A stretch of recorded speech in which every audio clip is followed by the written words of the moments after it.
President Christ is considering firing the Pope and replacing him with a more qualified leader, perhaps himself.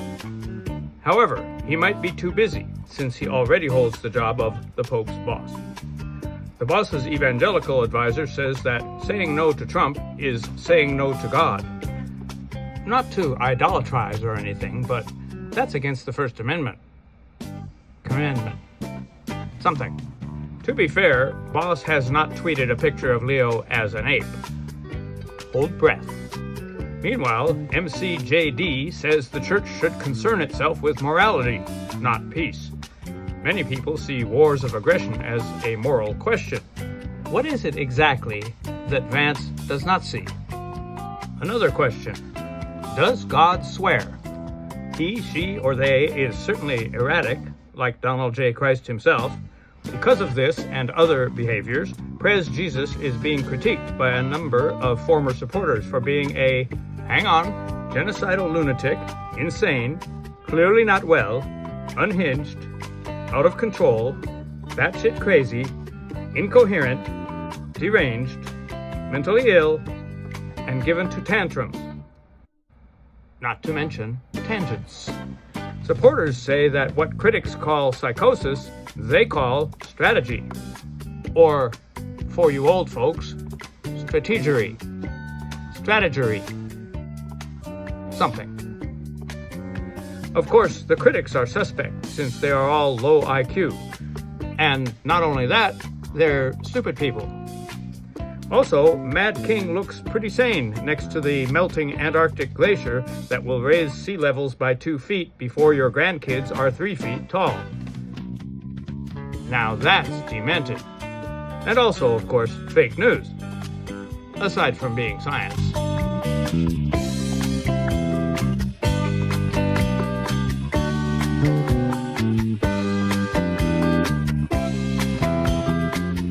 The Iran ceasefire has ceased, and President Fireaway has a new plan to blockade the strait.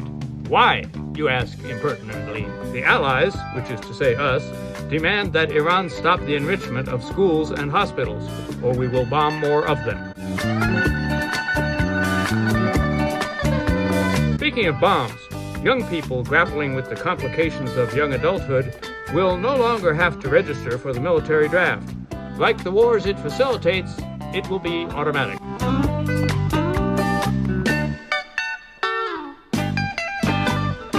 Trump has threatened to cut aid to Ukraine unless Europe helps open the Strait of Hormuz, which he has just closed. Israel has explained to Christians that they may remain in southern Lebanon, minus their Shiite neighbors, ignoring Trump's suggestion to ask the model minority for $5 million each for a Bibi gold card.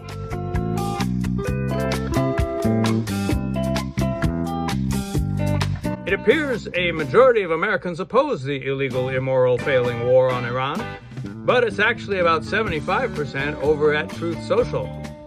Posters have called the boy president immature and taken exception to his vulgar language and, inexplicably, to the death of innocent civilians.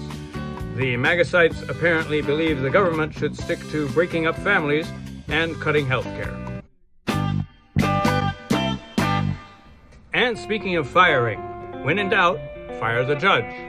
The immigration judges who blocked the deportations of Rumeysa Öztürk and Mohsen Madawi for expressing un-Israel opinions have been fired by those who know better.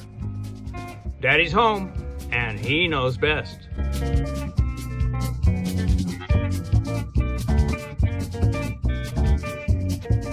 The State Department has urged so-called Western alleged leaders to fight against anti-fascism.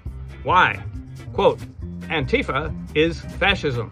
So says Under-Sec of State for Hasbara, Thomas Denano, projectionistically.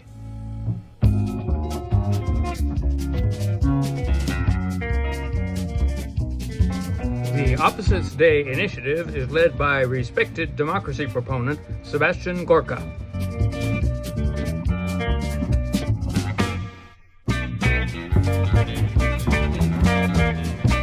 Stars of the Real Housewives franchise, and this is true, have condemned Congress for its amateurish attempts to boost personal ratings by converting deliberations into a catcalling, backbiting bitch fest. Actor Erica Girardi told the Congress critters, "We don't need you to descend into housewives because you're not doing it right anyway. Housewives do it right. Congress do it far right."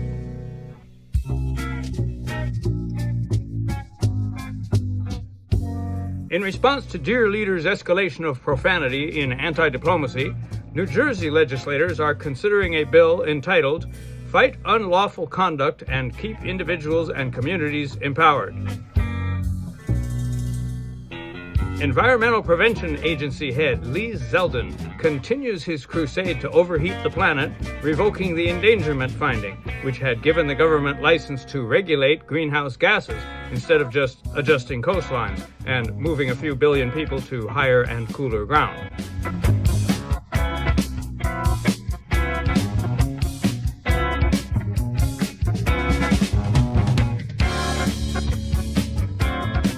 One of our most cherished institutions, the Citizen Ballot Initiative, is set to be neutered in red states by one of our least cherished institutions, state legislatures.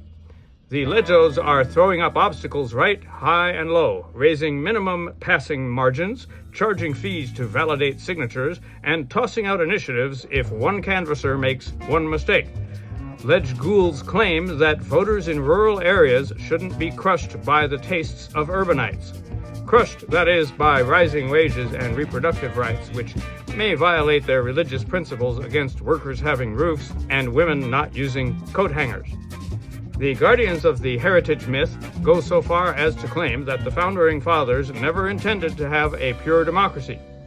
They never intended to free slaves either, so let's follow them there and click like. One might ask here why citizens who promote progressive initiatives have voted for corporate anti-citizens to represent them. 1. Gerrymandering. 2. Money in politics. There's absolutely no evidence to support the statement that we're the greatest country in the world. We're 7th in literacy, 27th in math, 22nd in science, 49th in life expectancy, 178th in infant mortality, 3rd in median household income, number 4 in labor force, and number 4 in exports. We lead